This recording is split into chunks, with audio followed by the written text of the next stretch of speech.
Oy, ito na, totoo na ito, totoo na.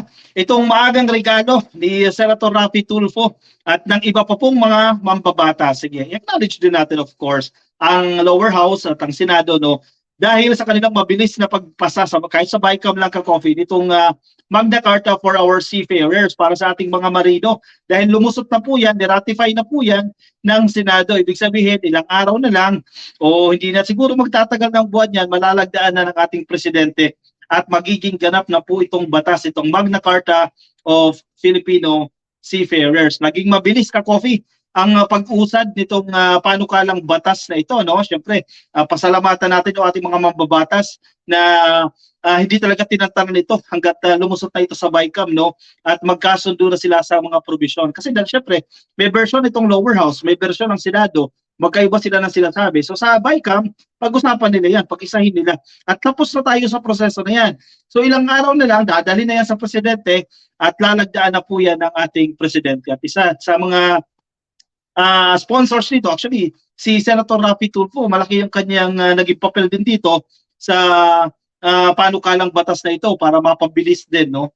Magna Carta of Filipino Seafarers, a lighthouse to their voyages. Sabi ni Senator Raffy Tulfo sa balitang ito ng Politico.com. Bakit kaya? Ano yung nilalaman itong Magna Carta for Filipino Seafarers? Papaano makikinabang ang mga marino dito sa panukalang batas na ito once na finally malagdaan na ito ng presidente? The proposed Magna Carta of Filipino Seafarers is inching closer to becoming a law after it has cleared the hurdles at the Bicameral Conference Committee. Lagpas na ha, ka-coffee, tapos na sila dito sa level na yan, sa BICAM Conference Committee, nakalusot na po yan. Ibig sabihin nga, malapit na maging batas yan. The Senate adopted and ratified the bicameral report on the bill, which reconciled provisions of Senate Bill number 2221 and House Bill 7325. Ganyan kasi sa paggawa ng batas di ba?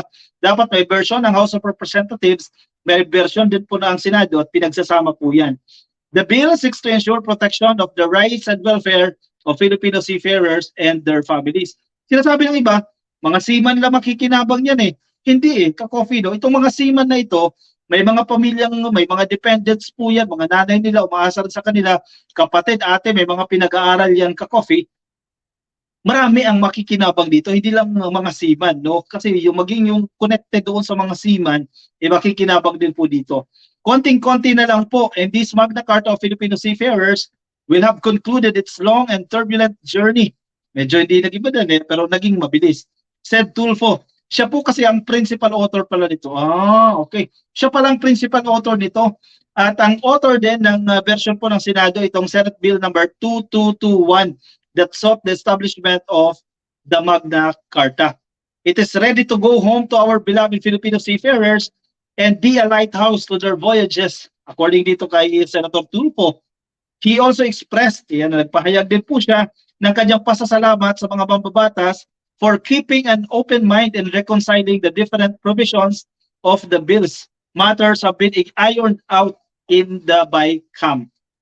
Na-plansya na. Ano yung ilang mga provision na pinag-usapan dito? Kasi sa ibang article na basa natin ka-coffee, ang binibigay na annual leave, no? Sige, it includes the matter of annual leave wherein the BICAM members agreed at a compromise of 3.5 calendar days per month. Yan yung leave ka-coffee, no? Kada buwan yan, 3.5 days. Yung napagkasunduan. Kasi ang Senado, 4.5 days a month, no? Yung kanilang version. Ang lower house naman, 2.5 naman. That's parang they meet halfway. Naging 3.5 na lang po. 3.5 calendar days per month of employment. Yan yung makukuha nila ditong leave ng ating mga marino, di ba? Maganda yan, institutionalized na yan, uniform yung kanila nakukuha, depende kung sino yung employer mo, di ba? Tulfo, meanwhile, pledged to continue to work towards the protection of the rights and welfare of Filipino sailors. Maging yung may mga magiging standard na rin ka-coffee yung mga trainings, no, para sa ating mga marino kasi syempre nagiging issue din yan na hindi qualified yung ilang marino natin sa mga international accreditations, no? Hindi tayo pumapasa at syempre ang marina isa rin po yan sa tututok dito, no? Magiging standardized na yan. So magandang move ito, magandang strategy ito, totoong maagang pamasko ito sa ating mga marino. Yung iba na hindi pa nakakabalik ng Pilipinas, nasa karagatan pa ngayon, pag uwi nila, yan, sana batas na itong Ka-Coffee, no? Sana magandang bagong taon ito or before Christmas or before New Year, balaga ng ating presidente dahil lumusot na yan sa BICAM. Once na maipasa na po yan sa ating presidente, pag lumagpas siya ng 30 days ba o 45 days na hindi malagdaan, automatically magiging batas na siya. No? At for sure, hindi naman tutulugan yan ng ating presidente kasi siya mismo ang nag-certify na gawin itong urgent, no? Itong batas na ito, itong Magna Carta for Filipino Seafarers. Okay, congratulations agad sa mga marino natin at sa mga may kamag-anak na seaman. Dati pangarap ko maging seaman din eh. Hindi natuloy eh. Kasi ang alam ko sa seaman dati mayayaman, di ba? Yun ang maganda. Pero napunta tayo sa ibang landas. Ernesto Urbano Darang, thank you sir sa iyong pa-stars, no? Maraming salamat po sa inyo. Si Ginaline Dagyo Santos, oy, Ka-Coffee, how this works? Paano yan? Send star? I'm not sure eh kung paano ba pag nagsasend ng star. Kasi parang may kiklik ka dyan send star, eh, no? Tapos parang may bayad dyan, may cost din yung mga stars na yan. Marilu Montero, nakikinig sa atin. Happy viewing po sa inyo. Okay, thank you sa mga mambabatas natin. Kay Senator Raffy Tulfo, maraming salamat sir. At sa mga ilan pa pong mga congressman, ilang mga senador na tumulong para mapabilis po itong pagpasa sa Magna Carta for Filipino Seafarers. Ilang tulog na lang magiging batas na po yan. Congratulations din sa ating mga marino na inaasahang makikinabang Ka-Coffee dito sa batas na ito. 1.4 Senator Tulfo, sabi ni Lori Mamawag. Yes, pero syempre sa mga kritiko nito, syempre negatibo para sa kanila yan. Ibigay natin ang credits kung kanino dapat ibigay ang credits, di ba? Kasi positive yan. Malaki ang magagawa nito para sa ating mga kababayan. Nakikinig sa atin si JR Ka-Coffee, watching from Melbourne, dyan po sa Australia. Shoutout po sa inyo. Buong family magbe-benefit, sabi ni Lori Mamawag. Exactly. Shuni, hello Ka-Coffee, Merry Christmas po sa inyo. Happy viewing po sa inyo.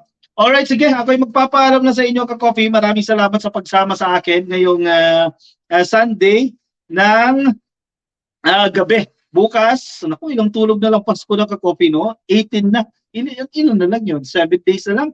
Bukas, 7 days na lang, Pasko na. Kaliwat ka na ng mga Christmas party. Yung control sa pagkain, pero hirap mag-control sa pagkain. At bawas alak, no? Sa mga dadalo ng party, no? Para healthy. At iwasan na rin natin yung paggamit ng mga paputok, no? Ibang paputok na lang ang gamitin. Huwag yung nakakaputol ng kamay, di ba? Para kompleto ang ating mga daliri pagsapit po ng Pasko at bagong taon. Paalam po sa inyo, maging mabuti po tayo sa ating kapwa. Ang ganda ng mensahe dito ni Ma'am Cecilia Peña. Thank you. Ma'am Nilda Galvez, thank you din po. Late ako watching from Bahrain. So, Ma'am Baby Alicia, bye-bye po sa inyo. Ma'am Nilda Galvez, bye-bye. Everyone, ingat po kayo. See you tomorrow. Bye-bye.